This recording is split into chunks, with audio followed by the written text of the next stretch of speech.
Tai aš nesu psichologas, bet psichologija mane domina atskirų kampų savo, būtent ryšių su savotišką atskirų kaitos taškų, kampų požiūrio į mitinę tradiciją.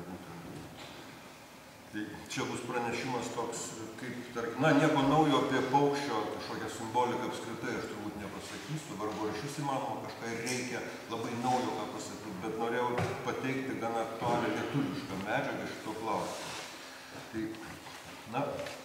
pirmiausia, pradėkime nuo šaltinių, jau čia kalbėsim apie Lizdeiką, tai trumpai perskaitysiu, ką mes apie jį žinom iš šaltinių. Tai yra tokia vadinama Bychovco kronika arba Lietuvos metraštis 16 amžiaus 3 dešimtmetis apie Vilniaus įkūrimą 1323 metais, kaip visiems žinoma.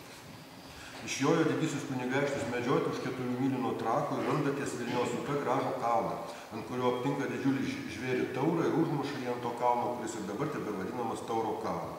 Ir buvo labai vėlų grįžti į Trakus ir apsistojo Šventaragio slėnyje, kur degindavo pirmosius didžiuosius kunigaikščius, ir čia apsinakvojo, ir tenai miegodamas jis susapnavo, kad ant kalno, kuris buvo vadinamas Kreivuoju, o dabar Plikuoju, stovi didžiulis geležinis vilkas, o jame staugia tarytum 100 vilkų. Ir pabudo iš miego ir tarė savo žymį vardu Lizdeika, kuris buvo rastas erelio lizde. Tasai Lizdeika buvo Gedimino žymys ir vyriausias pagonių kunigas. Sapnavau keistą sapną ir nupasakojo viską, kas jam sapne buvo pasirodę. Ir tasai žymys Lizdeika tarė: didysis kunigaikšti, geležinis vilkas reiškia, kad sostinė čia stovės, o staugimas jo viduje, kad jo garsas sklis po visą pasaulį. Ir didysis kunigaikštis Gediminas tuoj rytojaus dieną nebeišvykdamas pasiuntė žmonių ir įkūrė vieną pilį Šventaragyje žemutinę, antrą Kreivajame kalne, kuris dabar vadinamas Plikuoju, ir toms pilims davė Vilniaus vardą. Ir įkūręs pilis perkelė savo sostinį iš Trakų į Vilnių. Po kurio laiko Motiejus Strijkovskis, tokiam savo veikale Lenkijos Lietuvos žemaičių visos Rusios kronika 1582 metais apie Lizdeiką pridūrė: o tasai, kaip metraštininkai liudija, Gedimino tėvo Vytenio laikais buvo rastas erelio lizde, vienoje girioje prie Didžiojo kelio. O kiti sako, kad pats Vytenis įrado švarutėlėme lopšyje ant medžio pakabintą ir liepė jį padoriai auginti kaip sūnų. O kaip užaugo, parodė nepaprasto žmogaus gabumą. Toliau pridūrė: jis pagal pagonių mokslo tvarką buvo išmokytas žvaigždžiažinystės, Gnaukas, Vesdarskis, lenkiškas tekstas originale, raganavimo, sapnų aiškinimo, paskui Gedimino laikais net vyriausiųjų pagonių apeigų vyskupų ar viršininkų tapo ir buvo pavadintas Krylių Krivaičiu. Žinoma, šitos kronikos 16 amžiaus remiasi kažkokia legendinė tradicija. Šiuo atveju mums ir svarbu, mes nenorim istorinės tiesos tikrinti, ar buvo rastas, tarkim, lizde ar ne, bet mums svarbu pats faktas, kad šita lyg legenda, o ne atsitiktinė legenda apie mūsų valstybės sostinę, kalbant apie jos įkūrimą. Iš esmės galima sakyti, kad Gediminas susapnavo tą sapną kaip laidininkas, bet to sapno interpretacija, tarp sapno ir Vilniaus įkūrimo stovi Lizdeika. Ir tas Lizdeika yra rastas, reiškia, lizde. Kaip sakant, Lietuvos mitologijos, Lietuvos legendinės tradicijos centre yra žmogus vardu Lizdeika, net jo vardas toks pagal lizdą aiškiai, ir sakoma, kad jis rastas, reiškia, erelio lizde. Tai nėra kažkoks, marginalus dalykas, tai liečia kažkokią mūsų tiesiog centrinės savimonės dalykas. Reikia pasakyti, jog tautosaka, istoriniai šaltiniai tai yra senesnių laikų, paprastai kitom kalbom užrašyti, nes lietuviai tuo metu savo kalbą, tik Mažvydas dar buvo rašęs, bet ne apie Lietuvą, o katekizmą, kaip žinome. O tautosaka skiriasi tuo, kad viena vertus nėra vėlesnių laikų, kitaip sakant, tarsi nutolusi toliau nuo tų pirminių šaltinių. Kita vertus, jinai užrašyta iš gyvų žmonių ir ne vieno variantų paprastai tekstai užrašyti, ir jie visiškai patikimumo prasme daug patikimesni. Ir kartu, tarkim, lygindami istorinių šaltinių tekstus su tautosakos tekstais, mes kartais vieną ir kitą galim tiek tikrumo prasme, tiek ir aiškinimus galima gerokai patikslinti. Tai štai, tautosaka nėra netyli šito motyvo klausimų. Yra šis tas, galim sakyti, istorinių šaltinių duomenys apie Lizdeikos atradimą ir atsiradimą lizde lietuvių tradicijoje nėra kažkokia keistenybė. Motyvas žinomas iš tautosakai. Štai vienoje pasakoje milžiniškas sakalas pagriebė karaliaus kūdikį nuo vejos, parsinešė į savo lizdą aukšto ąžuolo viršūnėje ir ten augino. Toliau cituoju: naktimis jie jį dengė savo sparnais ir šildė, dienomis jam maisto prikišo.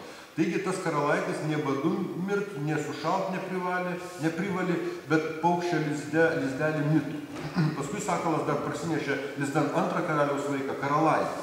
Po kurio laiko toliau stojo kartą Gadijos karaliui su žalnierių pulkais per tą gyrę joti, o bejodams išgirst lyg ore kūdikius kalbant. Gerai įsiklausę, suprata ąžuole esančius.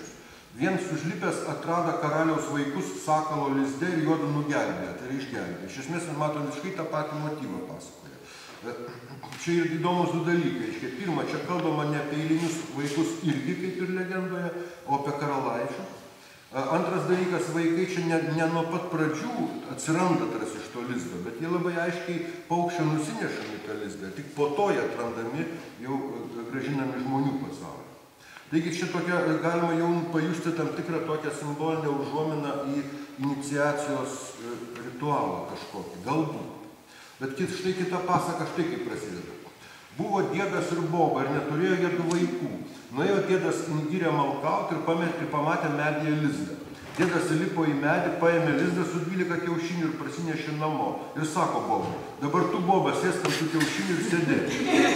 Boba, paklausė gerovėse, boba sėdėjo 4 mėnesius ant tų kiaušinių ir išperėjo 11 vaikų. O 12 nebuvo išsiperėjęs. Paskui boba sėdėjo dar 4 mėnesius ir išperėjo tą vieną kiaušinį, iš kurio paskui ir išsirito nepaprastas vaikas būsimos pasakos herojus. Čia lizde randami ne patys vaikai, o kiaušiniai, kurių jie išperimi. Nors iš kiaušinių išsirita 12 vaikų, vis dėlto paskutinysis nepaprastas vaikas, vėlgi palygintinas su minėtų Lizdeikos apibūdinimu, kaip turinčio nepaprasto žmogaus gabumų. Iniciacija šiaip jau daugelį tradicijų vadinama antruoju gimimu, ne naujiena. Dar viena pasaka tiesiai šviesiai kalba būtent apie antrą gimimą. Cituoju. Motka numirė, liko bernaitis ir mergaitė. Tėvas vedė raganą ir ji to bernaičio nekentė, liepė jį papjauti. Pjaus tėvas bernaitį. Papjovė, ji valgo. Jis suvalgė ir kaulus išmetė per langą. Sesoj surinko kaulelius ir padėjo genio lizdelį. Ir genelis išperėjo vėl bernaitį. Čia yra ne vienas variantas, yra išplėtotų variantų, čia aš su mažom kultūrom perskaičiau, kad būtų aiškiau. Taigi būtent, ką reiškia išperėjo vėl bernaitį. Reiškia, iš esmės, jis antrą kartą gimęs yra. Jis buvo žmogus, mirė, jo kaulai buvo išmesti ir antrą kartą gimė jis paukščio lizde. Jau iš esmės jau mes visai priartėjome, beveik nebereikėtų per daug interpretuoti, jau beveik akivaizdu. Čia iš esmės tarsi kartu tos pirmos ir antros pasakų bendras vardiklis ir patenka į lizdą jau prieš tai buvę žmogumi. O kita vertus, reiškia, išperima jau iš lizdo ne kaip pats žmogus iš lizdo išmamas, o kaip kiaušinis, reiškia, jis išperiamas iš kiaušinio lizdo. Kaip paukštis. Būtent šitaip mirus ir iš naujo antrasyk paukščio lizde gimusi, kabutėse, galima suprasti ir lizdei. Ir šis antras gimimas yra būtent jo dvasinė iniciacija, būtent dvasinis gimimas paukščiu, tai yra, ką reiškia būti paukščiu, tai pagrindinė savybė yra sugebėti skristi. Nors ne vienintelė, kaip tuoj pamatysime. Tokią interpretaciją gana drąsiai leidžia teikti lyginimą su kitų tradicijų duomenimis. Bene ryškiausi duomenys atitinkami ir vaizdiniai, kaip sakant, yra Sibiro šamanizme. Tarkim, Reliadės čia darbais galima remtis ir Potapovo. Pavyzdžiui, kiekvienas šamanas, sakomas, turys motiną paukštę, kuri kaip tik jam tampant šamanu, atseit pagriebė jo sielą, nuneša į dvasių pasaulį, į lizdą eglėje arba berže, tai yra pasaulio medė, tarkim, kur ta siela ir peri. Čia perimos visus šamanų sielos, iškia didžiausių šamanų būsimų, tai medžio viršūnėje pačioje, menkesnių, žemiau šakose, ir šamanas antrasyk būtent gimsta lizde kaip paukštis, turintis sugebėjimą skristi. Ne žmogus, bet šamanas gimsta jame šitai. Ir iškia, tas šamano gimimas žmoguje tokiais vaizdiniais yra apipinamas. Ir jis tada jau gimsta kaip paukštis dvasioje erdvėje, galintis skraidyti po dvasinę erdvę. Tačiau ne tik šamanizme tokie vaizdiniai žinomi. Yra, tarkim, senovės Irano toks epinis herojus Zalis, jį savo lizdą parsinešė ir lizde užaugino stebuklingas paukštis nusimurgęs. Senovės Graikijoje kūdikis Dzeusas lopšyje kabėjo medyje. Taip sakant, tie vaizdiniai tokie, yra tarptautiniai, nėra vien Lietuvai būdingi. Įdomu, kad antrojo dvasinio gimimo ilgesys, tarp kitko, visai panašiomis metaforomis tebereiškiamas ir šiuolaikinėje lietuvių poezijoje. Čia negalima atmesti apsiskaitimo tam tikro, bet kita vertus, poetas galbūt sąmoningai nesistengia kartoti. Aišku, kad tie vaizdiniai tinka jam išreikšti tam tikrą šitą ilgesį. Pavyzdžiui, Justino Marcinkevičiaus eilėraštyje pavadintame Nėščios moterys. Štai kaip jis kreipiasi į jas. Pagimdykit mums sparnus ir erdvę, pagimdykit mus pačius dar sykį. Mes jau aiškus, mes jau susikaupę, mes jau galim gimti antrą kartą. Iš esmės, sparnai ir gimimas antrą kartą viename eilėraštyje. Čia vėlgi susisieja, vadinasi, sparnai, erdvė, dvasinis suskaidrėjimas, kaip sako, mes jau aiškus, susikaupę, ir antrojo gimimo metafora. Taip, apie paukštį kaip skridimo, tarkim, koncentruotą konkretinimą įvaizdyje. Šiek tiek vėliau, dabar reikia atspėti dar vieną ypatybę. Kodėl būtent paukštis yra dukart gimęs? Dėl vienos labai paprastos priežasties. Pirmiausia, paukštė padeda kiaušinį, o po to antrą kartą jau iš to kiaušinio išsirita pats paukščiukas. Tai iš esmės ir duoda labai akivaizdų dviem etapais vykstančio dvigubo gimimo metaforai pagrindą. Ir tarp kitko, būtent šitoks dvigubas paukščio gimimas, paukštis kaip dusyk-gimęs yra labai aiškiai suvokiamas tautosakoje, kolektyvinėse tekstuose. Myslėse pirmiausia. Tokia yra myslė. Du kartų gimsta, vieną kartą miršta. Atsakymas – paukštis. Tarp paukščių šiuo atveju ypatingai ryškus yra gaidys. Ir jis dar kitų savybių turi be šito. Bet irgi, kai būdamas paukščitai, štai du kart gimęs, velnias bijo. Atsakymas – gaidys. Tai, kad jo velnias bijo, tarp kitko, žinom iš tautosakos, kad ten naktis kažkas gali vykti, piktos dvasios ar velniai kenti, kol nepragysta gaidys. Sugėdojo gaidys, viskas, jos pasitraukia. Čia suprantama, kad gaidys paskelbė saulę, šviesa čia tarsi priežastis, bet iš tikrųjų gaidys dėl to įgyja tam tikrų tų galių prieš piktasias jėgas. Iš esmės gaidžio velnias bijo. Nesvarbu, kokia ten tikroji, kad jis ten priežastis, kad ten saulė galbūt patekės, bet vis dėlto gaidys tampa velnių, tarkim, vaikytojas. O tai savotiškai rodo ir jo dvasinės kvalifikacijas. Jeigu mes perkelsime simbolį, du kart gimusiojo žmogų ir gaidžio, tai šiuo atveju, galima sakyti, dvasininkai labai tinka. Tai, kad jo velniai. Toliau. Du kart gimęs, nė karto nekrikštytas, o velnis labiausiai jo bijo. Irgi atsakymas gaidys. Du kartų gimsta, nė karto nekrikštytas, visi jo klauso. Gaidys. Tai vėl mes matom, kokias reiškia... Visas jo klauso. Prašau? Visas jo klauso. Jo, bet šiaip, vištos tai visas reiškia, o dar ir žmonės. Tai reiškia nekrikštytas, savotiškai tarsi perkeliama tarsi žmogaus savybė jam, bet jam nebereikalo jam perkelia, nereikia būti krikštytam, vis du kart gimęs. Tai tarsi tokia homologija, lygiaverčiai dalykai. Bent jau krikščioniško krikšto nereikia. O kad visi jo klauso, tarp kitko irgi tokia žynio kvalifikacija savotiška. Ir panašių myslį, žinoma, esame kitose tradicijose artimų tautų, latvių, baltarusių, rusų, bet įdomu, kad reikia pažymėti, kad Indijoje irgi paukštis pavadinamas dvidžia.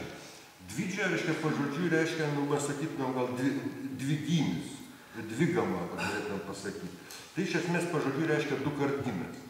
Svarbu yra tai, kad būtent to pačiu terminu dvidžia vadinamas, tai yra ir kartu ir dvasinis socialinis terminas, žymintis ariją, tai yra kilmingai priklausanti trims aukštutiniams varnams, vadinamams, brahmanams, kšatriams ir vaišėms. Taip sakant, dvidžia yra du kart gimusiojo terminas ir šitas žodis taikomas tiek paukščių pavadinti Indijoje, tiek kaip terminas labai daugam žinomas turbūt šiaip jau krikštytojam, inicijuotojam pavadinti. Dabar galime pereiti prie tos dvasinės, ką reiškia būti antrąkart gimusiam. Iš esmės matėm jau, kad tai iš esmės reiškia turėti sparnus ir sugebėti skraidyti po erdvę. Tai Čia galima prisiminti, pavyzdžiui, lietuvių Velykų oraciją, sakoma lalauninkų, beje, tuo metu, kai jie prašo kiaušinių užėję pas šeimininką. Anksti nedėlios rytelį saulutė tekėjo, panelė švenčiausia po dangų vaikščiojo, savo sūnelių už rankos vedžiojo. Davedė į mėlynas mares. Pas tas mares 3 grabai, pas tos grabus žydi 3 lelijos. Iš tų lelijų išlėkė paukštelis. Tai ne paukštelis, o Dievo sūnelis. Aleliuja, aleliuja, aleliuja, amen. Nu, čia Dievo sūnelis neapibrėžiama koks, bet aišku jau, nors tarp kitko Dievo sūnaus sąvoka nėra išimtinai krikščioniškai, jinai žinoma ir kitose tradicijoje, jinai žinoma ir lietuvių buvo tradicijų, bet šiuo atveju aleliuja, aleliuja, čia žinoma toks sinkretizmas, jau čia kalba apie Jėzų Kristų. Čia galima šoktelį truputį į šalį ir Jungo prisiminimų knygoje Jungas prisipažįsta. Motina mane buvo išmokiusi vienos maldelės, kurią kiekvieną vakarą turėdavau sukalbėti. Mielai tai darydavau, nes ji man suteikdavo tam tikrą paguodą neaiškių nakties pavojų akivaizdoje. Breit aus die Flügel beide, o Jėzų meine Freude. Verčiama, o Jėzau džiaugsme mano, sparnus išskleisti savo. Tada pažymi Jungas, taigi pažymi Jungas, Jėzus turėjo sparnus kaip toks paukštis. Kaip matome, tas iš kiaušinio, iš tų lelijų išlėkė paukštelis ir lietuvių oracijoje Dievo sūnelis, o čia reiškia apie Kristų kalbą, apie Jėzų kalbą, kaip reiškia liktis paukštį, kuris gali savo sparnus išskleisti. Dievo sūnus prilyginamas paukščiui neatsitiktinai. Štai Mato Evangelijoje pasakoja, pakrikštytas Jėzus to išbrido iš vandens. Staiga jam atsivėrė dangus ir jis pamatė Dievo dvasią, sklendžiančią žemyn it balandį ir nusileidžiančią ant jo. O balsas iš dangaus prabilo, šitas yra mano mylimasis sūnus, kuriuo aš gėriuosi. Kitaip sakant, iš esmės Jėzus ir tampa Dievo sūnumi, būtent nusileidus į šitai Dievo dvasiai. Tai yra antrasis Jėzaus gimimas, kada Jėzaus žmogus tampa Kristumi Dievo sūnumi. Iš esmės ir vėl šitas iš esmės nebereikalo tas jo Dievo sūniškumas su to balandžiu jį nusileidžia, tai yra paukštiškos prigimties. Kartu čia akivaizdi ir paukščio, kaip dvasios, šventos dvasios simbolika, puikiai žinoma krikščionybė. Čia galima truputį išnašą tokią padaryti. Įdomus čia prasme atrodo sąskambis lietuvių kalboje atsirandantis tarp žodžių Kristus ir lietuviško žodžio skristi bei kristi, kaip antai Sigito Gedos poezijoje. Kodėl į žemę žengia Jėzus Kristus, nejaugi tam, kad nejučia išskristų. Vėlgi jau paukštiška prigimtis. Kita vertus, žmogui svarbu irgi panašių būdų, kad bedugnent baision neįkristum, aleliuja, užgimė Jėzus Kristus. O ką reiškia neįkristi, iš esmės vėlgi, vienas iš sprendimų yra skristi. Panašiai apie žmogaus sielos įsikūnymą, tarp kitko, Sokrato lūpomis kalba jau Platonas. Dialogė Fedras, Faidas sako. Būdama tobula ir sparnuota, siela skrajoja aukštybės ir tvarko visą pasaulį, numetusi sparnus įblaškosi tol, kol atsitrenkia į ką nors kietą ir tuomet ten įsikuria gavusi žemišką kūną. Čia kalbama apie žmogaus sielos įsikūnymą. Tačiau žmogus mąstydamas, filosofuodamas, paskui vėl gali atgauti savo sielos sparnus. Tačiau perspėja Platonas, sparnus iš tiesų įgyja tik tai mąstymas filosofų. Taip sakant, būtent filosofija ir yra tie žmogaus sparnai, kuriuos jis tarsi prarado, suglaudė, patekdamas jo siela, patekdama į kūną. Tokie įvaizdžiai senovės graikų filosofijoje beje itin būdingi. Mes įpratę racionalizmu laikyti ar kaltinti, bet tai už to racionalizmas tik tais kalbėjimo forma. Iš tikrųjų mes beveik nežinom, dabar jau verčiama nemažai lietuvių kalbą, pabandžius susidurti su graikų filosofija, matom, kad iš esmės mitologijos ir netgi vos ne mistikos ir mitinių įvaizdžių tikrai ten per akis. Štai neoplatonikas, jau po kurio vėlesnis, Filonas Aleksandrietis apie filosofus sako, savo mintimis jie keliauja su mėnuliu, saulė, kitų klajojančių ar fiksuotų žvaigždžių apsisukimais. Jų kūnai be abejonės lieka ant žemės, čia labai svarbus pastebėjimas, bet jie suteikia savo sieloms sparnus, kad pakildamos į eterį jos stebėtų jame esančias galias. Čia jau kaip jūs kalbėjote apie minties keliavimą mintimi. Tai iš esmės šitas keliavimas mintimi ir įgyja tą skraidančios sielos arba tiesiog sparnuotos minties įvaizdį. Taigi filosofų sparnuotos sielos keliauja mintimis, jų kūnams pasiliekant žemę. Įdomu, kad Filonui Aleksandriečiui reikėjo pabrėžti, kad kūnai tuo metu lieka žemė. Čia irgi labai svarbus dalykas, nes žmonės, čia vėlgi mes pabaigoje prie to grįšime, prie metaforos supratimo. Žmonės labai linkę greit pamiršti arba net nesuvokti metaforos kaip kalbėjimo būdo. Ir tada išeina, kad turbūt matyt klausytojas, ne vienas to Filono Aleksandriečio, gal vieni tikėjo, gal kiti šaipėsi iš jo, ką tu čia kalbi, žmonės neskraido, tai jis sako, palaukit, kūnas pasilieka žemė, tai jis minties sparnais skraido. Kitame pasaulio pakrašty paukščio įvaizdžio psichinę prigimtį atskleidžia ir podraug vėlgi susijęs su dvasia kvėpavimu senovės indų Čandogija Upanišado, cituoju, vertimą. Kaip paukštis pririštas saitu į vieną kitą pusę pasiblaškęs, tačiau neradęs kur nutūpti, tūpia ten, kur pririštas. Taip, mano mielas, ir šis protas į vieną kitą pusę pasiblaškęs, tačiau neradęs kur nutūpti, tūpia kvėpavimą. Nes protas yra pririštas, mielasis, prie kvėpavimo. Taigi paukščių čia vėlgi priskiriamas pirmiausia žmogaus protas, palyginamas, na, kita vertus susiejamas su kvėpavimu. Iš to plaukia, to remiasi visos kvėpavimo praktikos, kaip daug kam turbūt jau čia žinoma. Štai budizmo evangelija vadinama Hamapada sako, jog išmintingieji nubudusieji, cituoju, atsargų nekaupia, maitinasi saikingai, jų prieglobstis nesąlygota neribota laisvė, jų kelia tarsi paukščių erdvėje, sunku suvokti. Toliau sakoma, nedaug pasiekia dangų, išsinėrę, lyg paukščiai iš raizgų. O tokie įvaizdžiai. Čia, žinoma, kalbama jau akivaizdžiai perkeltinėm prasmėm, čia kalbama, esą tai paties būdo žodžiai, tikėtina. Taigi protas vaizduojamas sparnuotas ir rusų myslėje. Ни тело, ни дух, а с крыльями вокруг. Кому полечу, как раз научу. Taip išversiu. Ne kūnas, ne dvasia, o sparnuotas, pas ką nuskrisiu, kaip tik pamokysiu. Atsakymas yra protas. Protą ir paukštį sugretina lietuvių priežodis. Toks, tarkim. Paukštį plunksnos gražina, o žmogų protas. Na, palyginimas labai toks, bet vis dėlto. Jungas tiesiai šviesiai apibendrina. Paukščiai tai mintis ir minties skrydis. Paprastai, na čia kaip paukščiai kaip simbolį, sapnų pirmoji visų pirma. Paprastai šitaip vaizduojamos fantazijos, šį įvesčiau lietuvišką žodį svaigės. Ir intuityvios idėjos. Sparnuotas Merkurijus, Morfėjas, genijai, angelai. Ši metafora puikiai žinoma bei suvokiama ir Lietuvoje iki šiol. Štai vėlgi Justinas Marcinkevičius. Nors nieko nėra tiesaus ir nieko nėra be skausmo, bet mintį kaip sparnus mėginame ištiesti. O štai kitas Justino Marcinkevičiaus eilėraštis. Sugalvojo mane tokį, šitaip gražų, taip negražų, šitaip gerą, taip negerą, šitaip didelį, taip mažą, šitaip linksmą, šitaip liūdną, šitaip jauną, šitaip seną.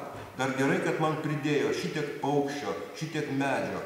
Tai žaliuoju, tai siūbuoju, tai savy nutūpęs čiūlų. Čia nepaprastai daug vaizdinių susijungia. Iš esmės galima apibendrinti, kad poeto dvasinė prigimtis, tai tas paukštis, jame nutūpia ant jo paties kūniškosios prigimties, kuris čia pavaizduota kaip medis, o medis išauga šiaip iš žemės, tai yra būtent kaip ir kūnas suėmęs materiją. Ir nutūpęs va tas dvasinės prigimties paukštis ima čiulbėti, kitaip sakant, kurti poeziją. Tai tokiu būdu tampa poetu šitas žmogus. Visai taip pat kaip Jėzus Kristus Dievo sūnum tapo, šitokios dvasios balandžiai ant jo kaip žmogus. Čia dar galima prisiminti garsų tautosakos pateikėją, dainininką Mardasaviškį Petrą Zalanską, kuris prisipažįsta. Visas gyvenimas pradainavau, kaip paukštis pračiulbėjau. Savo ruoštus apie save toliau pasakoja.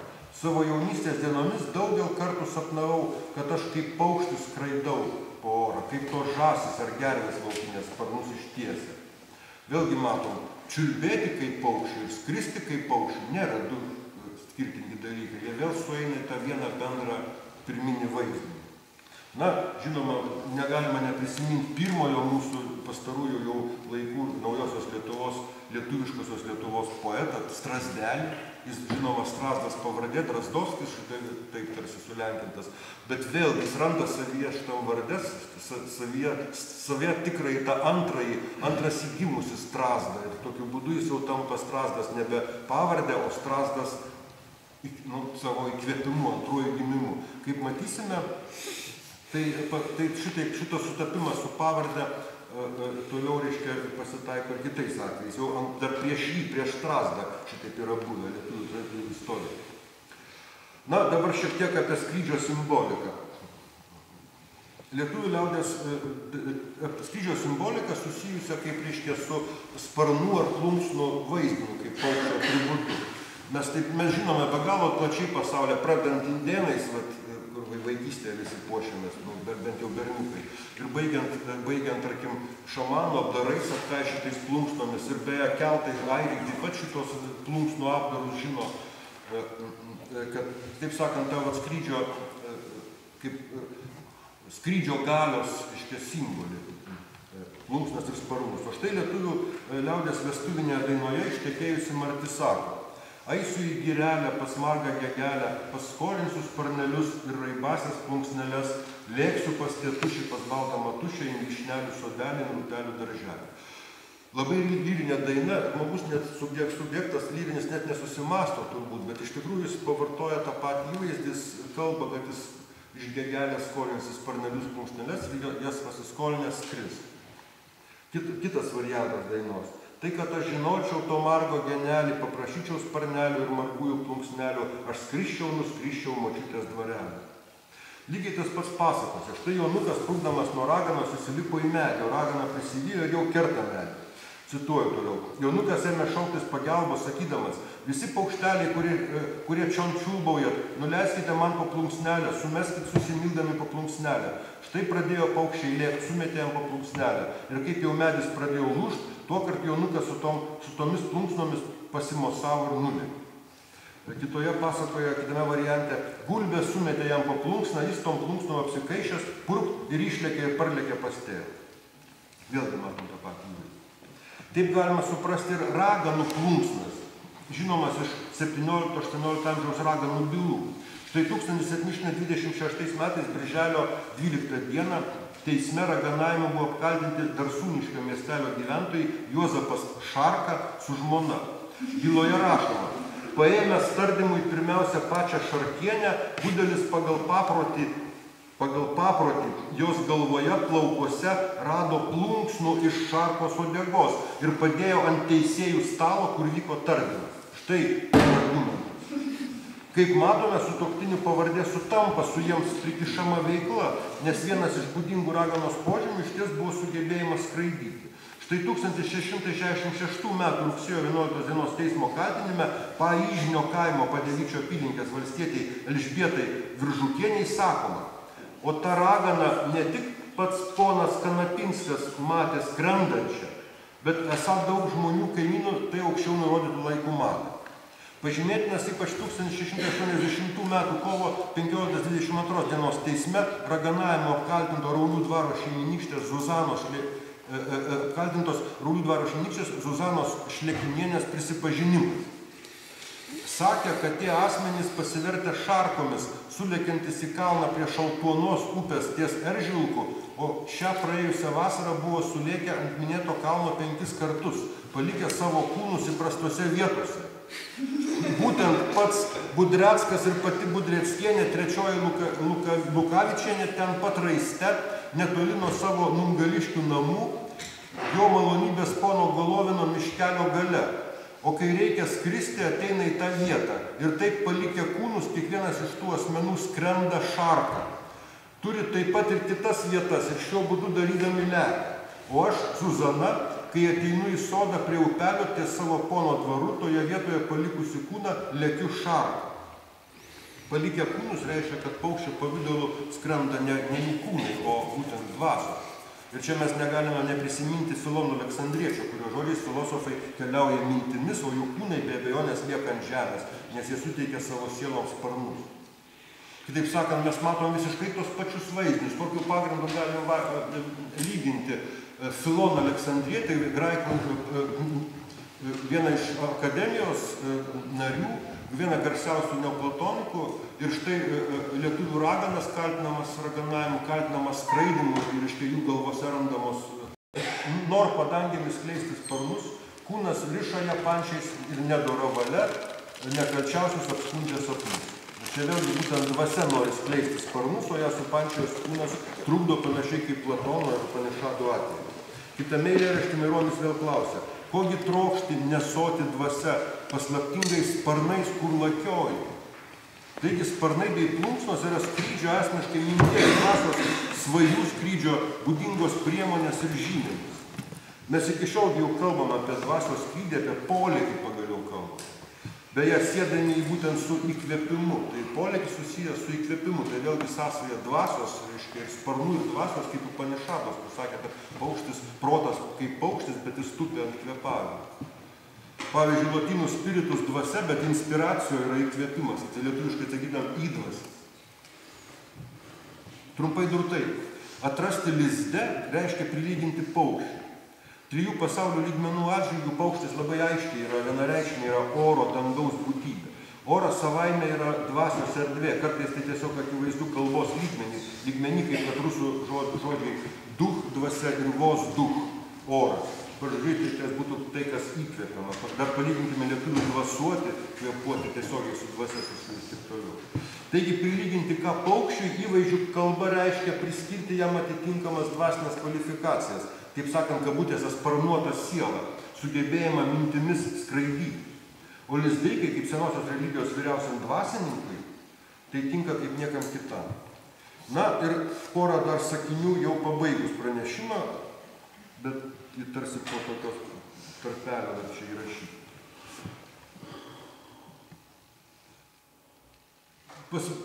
Atkreipčiau dėmesį ir norėčiau pabrėžti metaforą kaip skirtingų, kaip tarpdisciplininių tyrimų galbūt objektą.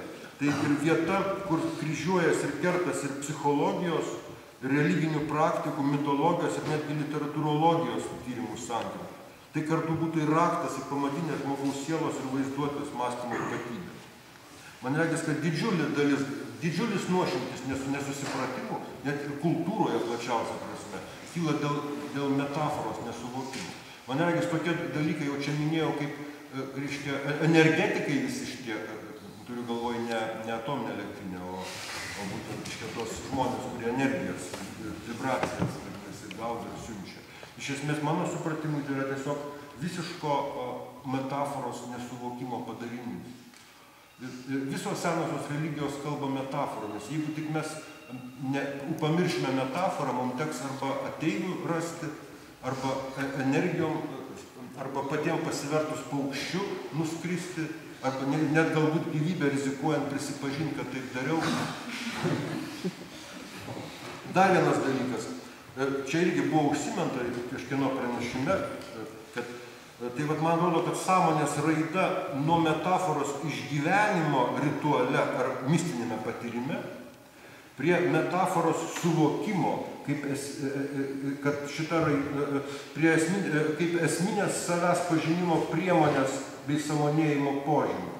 Man regis, kad šita raida yra ne, tai Vadrimas sakė, kad dėja žmonės praranda, o man atrodo, kad tai didžiausias mūsų laimėjimas.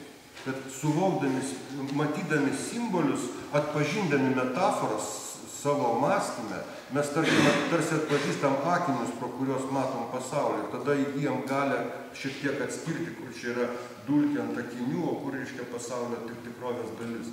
Ir tikroje mes galime gyventi tik matydami savo mąstymo metaforas, nes be metaforų mes negalime mąstyti.